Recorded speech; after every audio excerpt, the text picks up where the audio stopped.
Welcome to the second part of the presentation. What you see in front of you is the topographic model of the Golan Heights. It took 2 years to build the model, 1 year to paint, so it's very accurate. On the model, there's going to be an audio-visual show that's going to tell you about the history, the battles, the settlement. So enjoy, and at the end, please exit this door. Stay here. When it gets to an end, Dov is going to speak to you and explain to you, since he was here in the war of 1973. Welcome to the Golan Heights model. The audio-visual show is about to begin on the illuminated side of the model.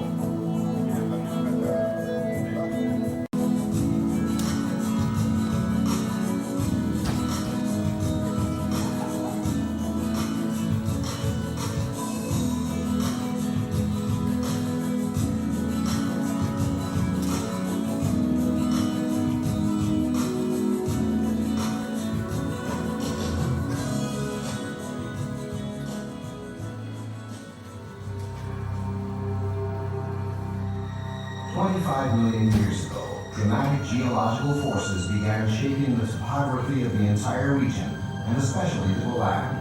A tremendous readjustment of tectonic plates formed what came to be known as the Syrian-African Rift, ripping open the Earth along a line 6,000 kilometers long. On the Golan, the geological activity created the ridge of Mount Hermon and caused widespread volcanic eruptions in the area now called the Ridge of Mounds. Lava spewed from the Earth's molten core, covering the entire Golan. As it cooled, the lava became the area's characteristic black basalt rock. Lava, erupting from Mount Dental and Mount Avital, poured down the mountain slopes, covering the streams that flowed from the central Golan to the Jordan River. This final dramatic event shaped the face of the region as we know it today. The Jewish people's link to the Golan began with Joshua's conquest of the land. Archaeological excavations on the Golan have uncovered the remains of 27 Mishnah and Talmud-era synagogues and some 50 Jewish communities, evidence of vibrant Jewish settlement. Particularly large and beautiful synagogues were excavated in Katzrin, El Kantir, and Garba. Situated on a small ridge along the course of the Daliot Stream, Gamla was the Golan's oldest and most important Jewish community. During the Great Revolt against the Romans from 66 to 73 CE, Gamla suffered a long and bitter siege, ending in tragedy. 4,000 of the city's soldiers and civilians refused to surrender and were killed. Another 5,000 fell to their deaths. Under Byzantine and Arab rule, the Jews of the Golan continued to prosper. But in the year 749, the earth shook. After hundreds of years of settlement, the Golan's Jewish community was destroyed by a massive earthquake. Jewish settlement came to an end. To continue the tour, please move ahead to the illuminated area.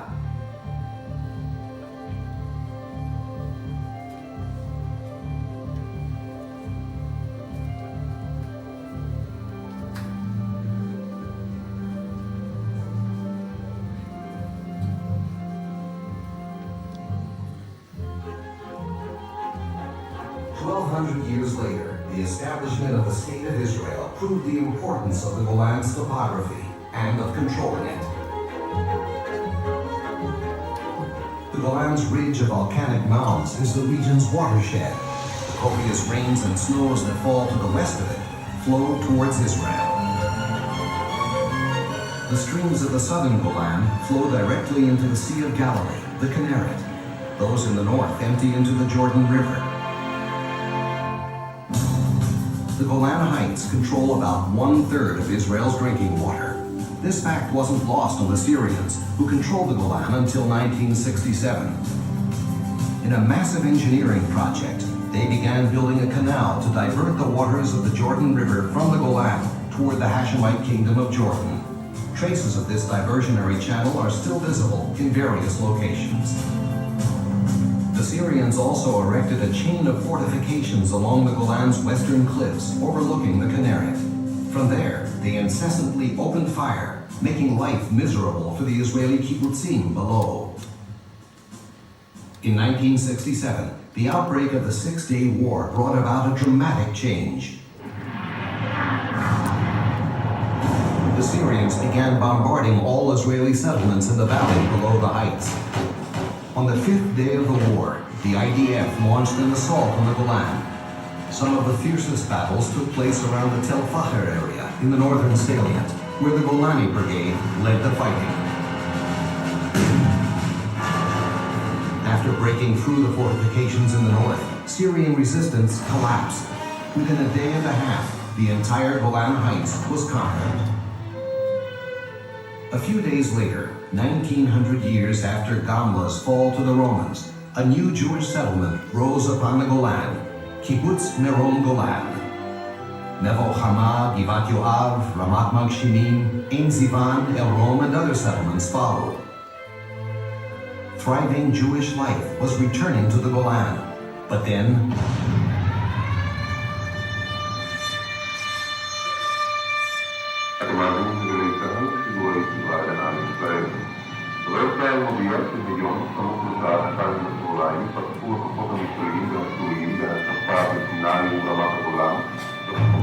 on Yom Kippur 1973, Syria launched a coordinated surprise attack on the Golan. Syrian tank divisions broke through along two main axes that eased their advance. Along the northern axis, between Mount Hermonite and Mount Bental, in an area nicknamed the Valley of Tears, the Syrians came up against an Israeli tank brigade under the command of Avigdor Kahalani. In fierce fighting, the outnumbered Israelis blocked the Syrian tanks before they could cross the ridge line. In the south, the Syrians exploited thinly arrayed Israeli forces in the gap between the Hazka Ridge and the course of the Moked Stream. Here, the Syrians broke through the Israeli defensive lines, penetrating the Golan, advancing along two axes, north towards Nafach and south towards the Peak Junction. The Syrians came frighteningly close to reaching the Jordan Valley and the Kinneret. With tremendous effort and courage, Israeli regular and reserve troops stepped into the breach, delaying the Syrian advance. In the south, the Israelis climbed back up the Golan and pushed the Syrians northward from El Al. After 3 days of fierce fighting, Syrian forces were driven from the Golan. Mount Hermon, taken by Syrian commandos at the outset of the war, was liberated only towards its end, after fierce fighting by the Golani Brigade. The Yom Kippur War took a heavy toll on Israel, but it clearly demonstrated the strategic importance of the Golan Heights and its ridge of protective mounds. Holding this region prevented the conquest of Israel. At war's end, Jewish settlement momentum on the Golan was renewed.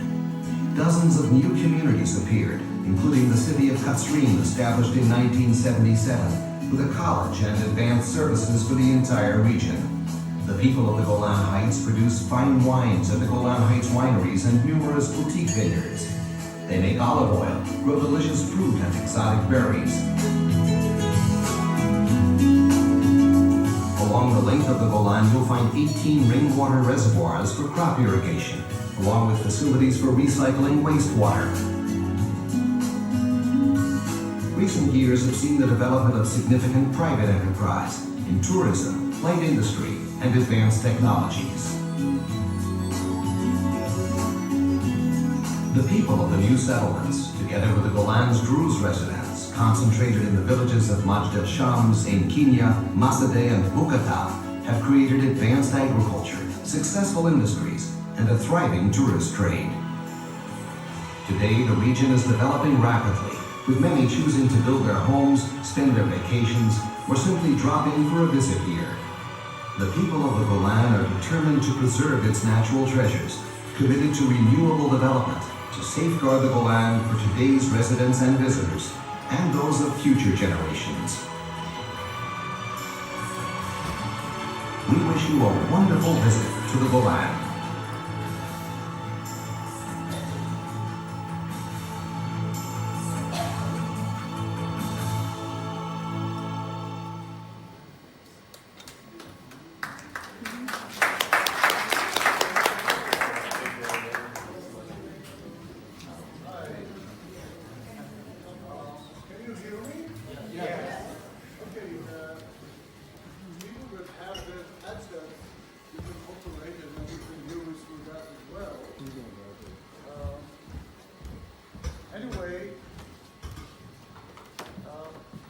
last part, almost the last part of the movie, that tells the story of the terrible war of my lifetime. Of course, the most terrible war was the part of our parents, 1948, the War of Independence. But this is irrelevant for the Golan. As it said in the movie, in October the 6th, 1973, which was Shabbat and Yom Kippur, the Day of Atonement, the Syrian army simultaneously with the Egyptian army on the Suez Canal, 200 miles to the west, southwest, actually attacked from their positions on the Golan Heights, trying to claim back the territory they lost to Israel in 1967 as a former aggression of the Egyptians, the Syrians, and the Jordanians against Israel. In 1973, unlike in 1967, we were called unready. And the result was the loss of life, almost 3,000 young soldiers, most of them young soldiers that were deployed along the Suez Canal and along the line of the mounds or the terrace on the Golan Heights. I'm going to use this. Okay. You can see the light. This is the line of the dormant volcanoes that was, and it still is today, the line between Israel and Syria, the border.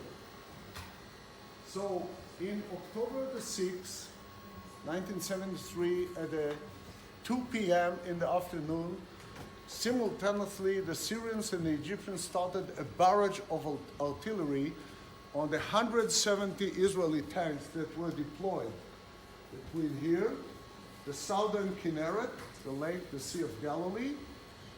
This was Israel, this is the Jordan River, and all the Golan was at that time in 1973 held by Israelis, but only 170 Israeli tanks were deployed between the feet of Mount Hermon, there, 9,000 feet high above sea level, and the Sea of Galilee, 600 feet below sea level.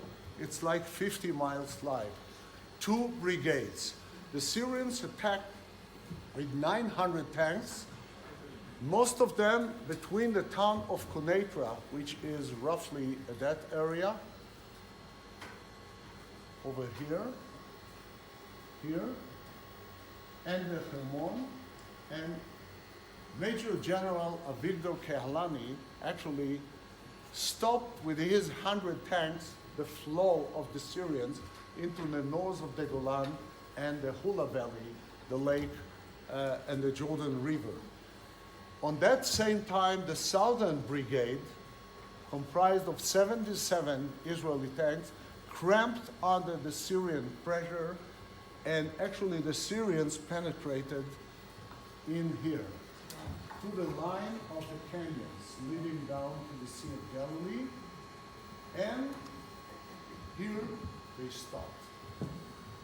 Maybe that was the Soviet doctrine. Maybe they did not believe their luck.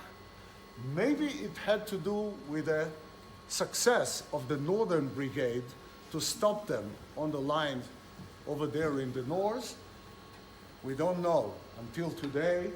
At that time, we heard the siren. We were activated because most of the Israeli army are the reserves.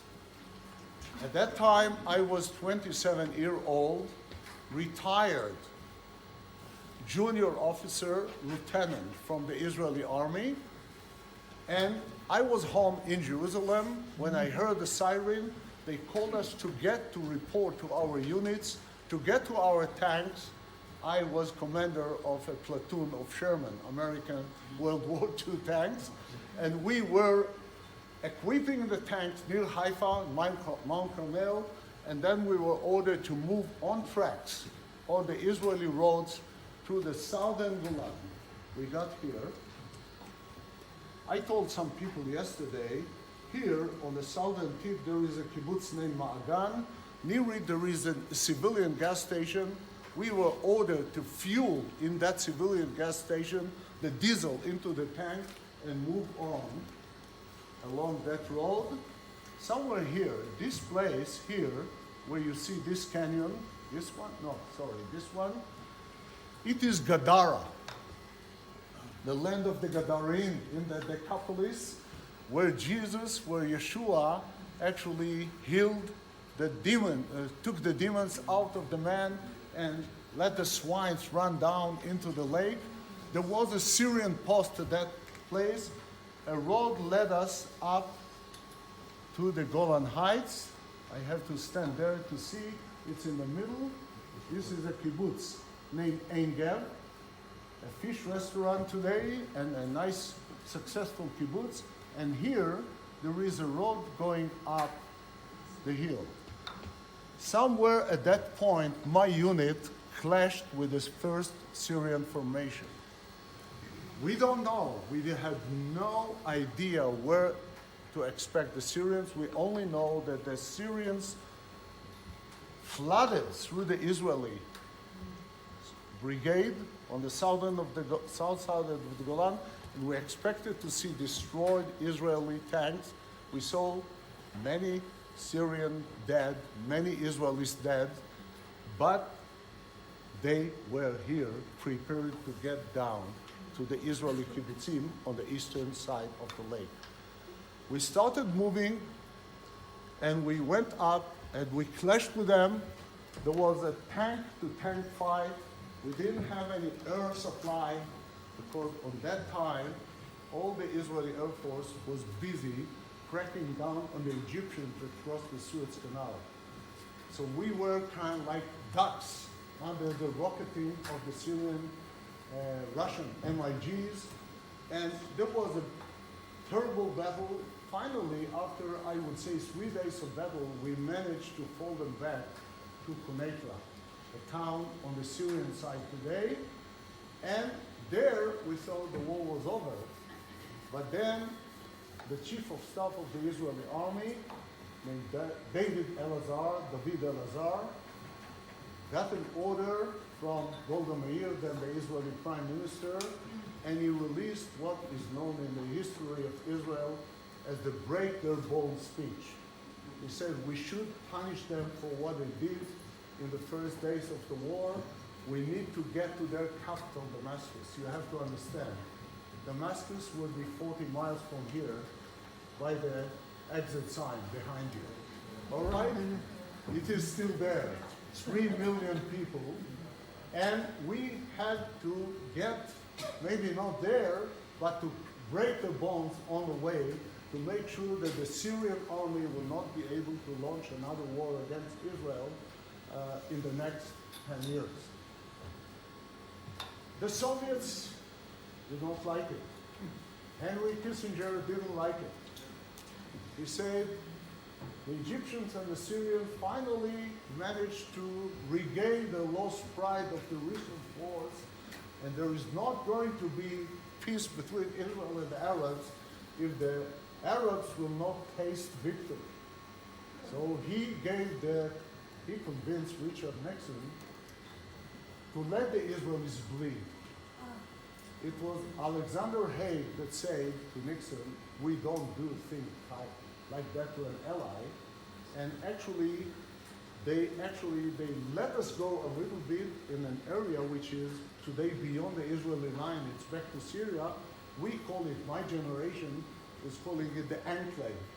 Between Quneitra and the feet of Mount Hermon, we got 25 miles from Damascus, and there we stopped. We were deployed there for 4 months. Terrible winter, 1974. All I remember that I left home on October the 6th, a wife and a baby 6 months old, that today is my older daughter, 46 years old. And I saw her only after 5 months, because when the war ended and Kissinger started shuttling between Jerusalem and Damascus, and he got into an agreement which is called the Disengagement of Forces Agreement. Quite a wise idea that Israelis and Syrians will not face on the Golan anymore. They will not see the white of the eye of each other. There will be a buffer zone that will be manned by the UN units from 6 different countries, not Americans, not Russians, because the Syrians didn't want the Americans and we didn't want the Russians.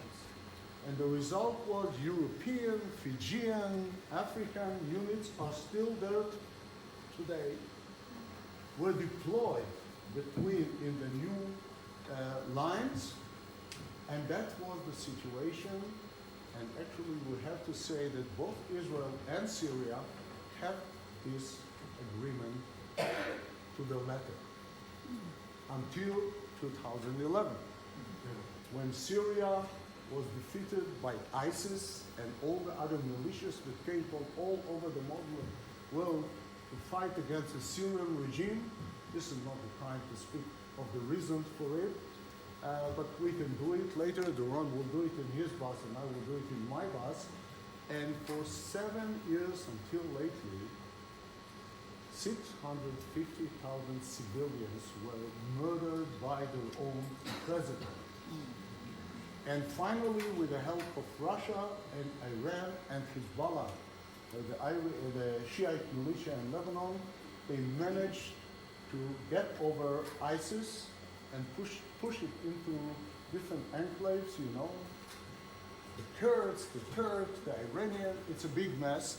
Israel wants a new status quo that Iranians, that are the deadly enemy of Israel, will not be allowed to be 100 kilometers from the Golan border.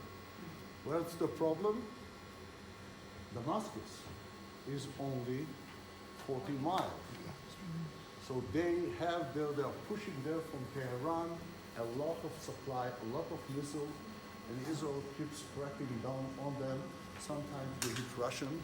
Unfortunately, we don't mean it because we have some kind of coordination. All in all, bad neighborhood, terrible situation. Today, the Golan is visited, and if the conditions, the visibility and no rain will allow us, we're going now to see Syria on the other side, opposite Quneitra at Golan. If you point it there, it's the elevated hill. I want to say, if there is a lesson from that war, is we are not leaving the Golan. that's I right. think we have not only the Americans backing on that, even the Russians back us on that. There's one thing we need to say, that President Nixon saved Israel at that war. Correct. When Golda Meir called him and said, please, and Henry Kissinger that he just mentioned, he was the one who wouldn't let her talk to Nixon. Every time the phone was ringing, he raised the phone and said he's sleeping, he's drunk, and all this kind of nonsense. And then when Nixon finally answered the phone and Golda Meir told him what happens to Israel, that's when there was an airlift which really saved Israel, with hundreds of tanks that arrived here in Tel Aviv, a plane after a plane, and that's what saved Israel. So President Nixon was a great supporter of Israel, and we love him, okay? In spite of the stories that happened later on in America. But he was the one, and I even heard the story that his mother told him that one day something special will happen. He was a Quaker, what is it? Quaker. Yes, that he will be, something is going to do in his life that he will do for the Jewish people. And that happened in 1973. So Nixon did what God wanted him to do, and he helped us to win that war. I don't know what would have happened without that. We were really in bad shape on the first 9 days of the war, like you just have heard now.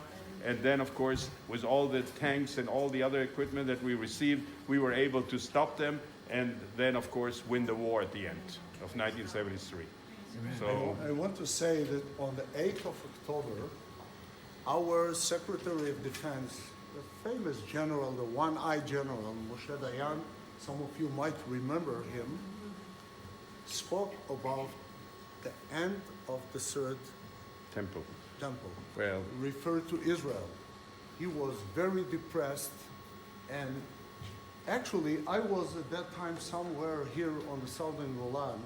I remember where security people came to our tanks and said, move aside, and we saw long trucks covered, coming up to the slopes and deployed all around here, aiming this direction. I read, you know, whose name? Seymour Hersh. He wrote a book, American Jew named Seymour Hersh. He called it, you might find it, Samson's Option. You know what Samson's option was? To drop the temple on the Philistine on himself. And that was, the Samson option was to operate our nuclear missiles against Syria. That comes out of total desperation when you have a suicidal thought that you wipe your enemies with your own people. We were almost there on October the 8th, I can tell you that. so What about most recently where Israel had their fight back and they bombed at Damascus at the... those are not major. Oh, they're not- Yeah. That was a little. That's not so important. That was. Actually, they say that the war was won by the sergeant, by the privates, by the junior officers, because the generals were in a total loss of conscience in the first few days. Thank you. Good job.